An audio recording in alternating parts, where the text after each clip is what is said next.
સમય અને કામના બહુ ખરાબ મેનેજર છો. તમને સમય અને કામનું આયોજન આવડતું નથી કે 22 વર્કિંગ ડેઝમાંથી 16 વર્કિંગ ડેઝ તમે 8 વાગ્યા સુધીમાં પરિવાર સાથે ન આવી શકો તો. અને અવાર તો વધારે સારી વ્યવસ્થા છે ને, તમારી પાસે હાથમાં મોબાઈલ એટલે તમારી 30-40% ઓફિસ તો તમારી ભેગી જ છે. As simple as that. એટલે ત્રીજો નિયમ તમારે આ લેવાનો કે હું 22 વર્કિંગ ડે છે, 4 શનિ રવિ આપણે કાઢી નાખ્યા, 22 વર્કિંગ ડે છે એમાંથી 16 દિવસ હું 8 કે 8 પહેલા પરિવાર સાથે આવી જઈશ. કેટલાને આ વાતમાં આમ તથ્ય જેવું લાગે છે, કંઈ આમ કરવા જેવું લાગે છે? હાથ તો ઘણા બધા ઊંચા કર્યા. એ ખાલી મેં ઊંચો કર્યો એટલે સામે બધા રિસ્પોન્સ આપ્યો? સાચું બોલજો. હા, એટલે તો ધન્યના અંતે અફસોસ એટલા જ રહેશે કે પરિવાર સાથે મારે જેટલો સમય આપવો જોઈતો હતો, હવે મારા દીકરા દીકરી મોટા થઈને હવે પરદેશ ભણવા જાય છે, પરદેશ સેટલ થાય છે, એ નાના હતા ત્યારે મારે જેટલો સમય આપવો જોઈતો હતો, એના ઇનોસન્સ અને ક્યુટનેસનો જે મારે આનંદ લેવાનો હતો એ હું ન લઈ શક્યો. આના અફસોસ હોય છે. મારા જીગરજાન 2-5 મિત્રો હતા, એને ખાલી હું વર્ષમાં 2-4 બર્થડે કે એનિવર્સરી કે દિવાળી એવું 2-4 વિશ કરતો હતો. મારે જેટલું એની સાથે બેસીને વાતો કરીને આનંદ લેવો હતો ને એટલે હું ના લઈ શક્યો. You will regret not enjoying this relationships. You will not regret a new business not setup. આ સિદ્ધાંત છે. મેં એક નવો બિઝનેસ ઊભો ન કર્યો એનો અફસોસ જીવનના અંત સમયે નથી રહેતો. અંત સમયે મારા મિત્રો, સગા, નજીકના જેની માટે મને પ્રેમ અને આદર હતો અને એ લોકોને મારા માટે પ્રેમ અને આદર હતો, એની સાથે મેં યોગ્ય સમય વિતાવ્યો નહીં. એટલે આપણે વર્ક લાઈફ બેલેન્સ રાખવાના.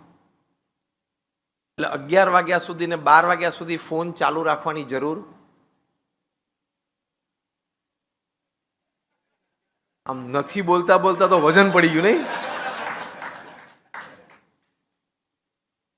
રાત્રે 12 વાગે સુવા જાય ને તો છેલ્લે એકવાર ચેક કરે કંઈક છે, ઓન કરે ને લીલું બટન ઓન કરે ને લાલ બટન એટલે યુટ્યુબ ને લીલું બટન એટલે વોટ્સએપ ચાર્જિંગમાં મૂકી દે. સવારના પોરમાં ઉઠીને પહેલું જ કામ, પથ્થરની બાજુમાં ચાર્જ થતો હોય નજીક, પ્લગ કાઢીને જોવે આમ બટન અને લીલું બટન દબાવે ને આમ મેસેજ આવે 70-80, ખુશ થઈ જાય.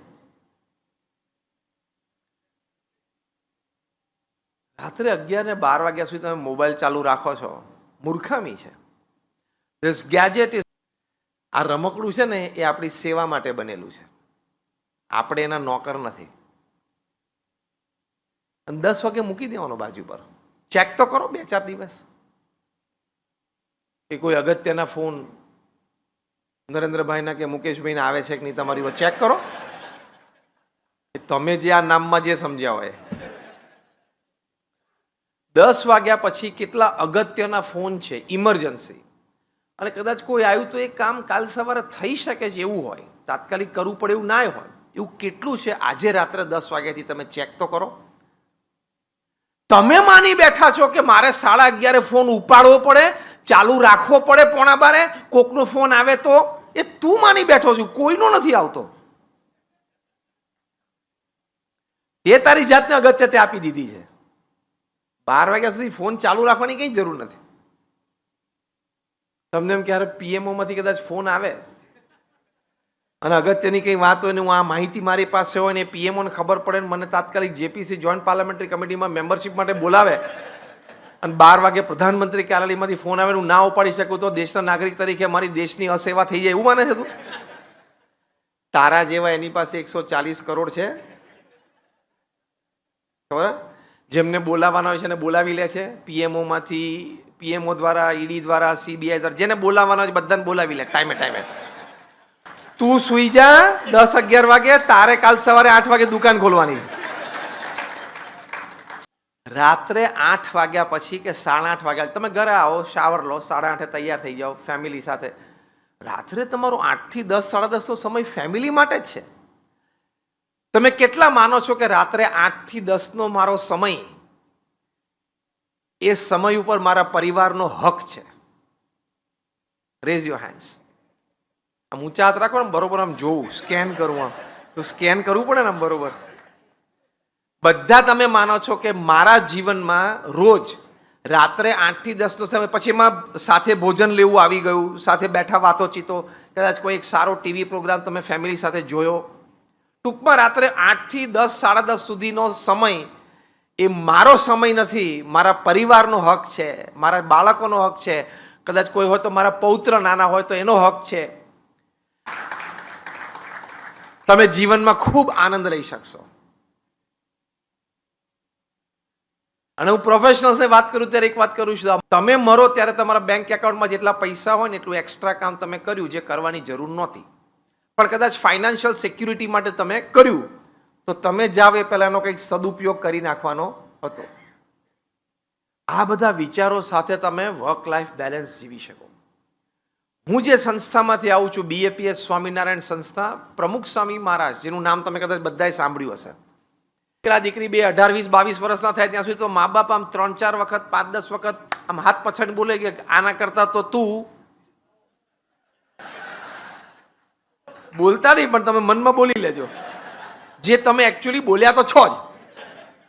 યસ ઓર નો? અમને 1200 સંતોને, આ તમારા તો 2 સંતાનો, તમારા જ સંતાનો છે, તમારું જ લોહી છે, તમારો જ ઉછેર છે. અમે 1200 જણાનું બધાનું બેકગ્રાઉન્ડ જુદું. આદિવાસી વિસ્તારમાંથી અભણ પણ હોય એવા પણ સંત છે, અને હાર્વર્ડના MBA. વાત, વ્યવસ્થા, આયોજન, સિસ્ટમ, કલ્ચર, એક ઓર્ગેનાઇઝેશનમાં એક કલ્ચર ઊભું કરવું એ સામાન્ય વાત નથી. અને 2016માં પ્રમુખ સ્વામી મહારાજ સ્વધામ પધાર્યા પછી મહંત સ્વામીજી મહારાજ ગુરુપદે આવ્યા, ત્યારે એમની ઉંમર 82 વર્ષની હતી. મને 8 અબજની વસ્તીમાં એક વ્યક્તિ દેખાડો પૃથ્વી પર જેણે 82 વર્ષની ઉંમરે જાયન્ટ મલ્ટીનેશનલ કોર્પોરેશનના CEO તરીકે જવાબદારી સ્વીકારી હોય, રોજિંદા વ્યવહારની.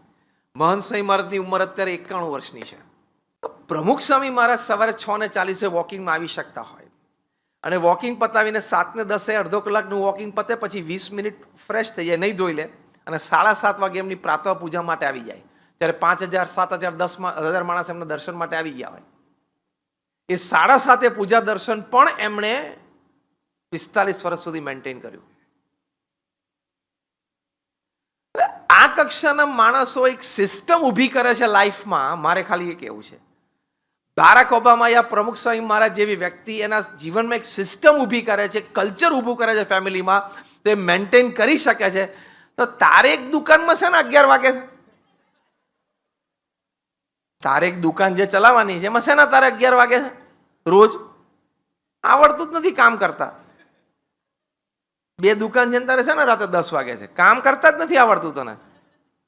મેં કીધું ને 70% વર્કિંગ ડેઝમાં તમે રાત્રે 8 વાગ્યા સુધી પરિવાર સાથે પાછા ના આવી શક્યા તો તમે કામ અને સમયના બહુ ખરાબ મેનેજર છો.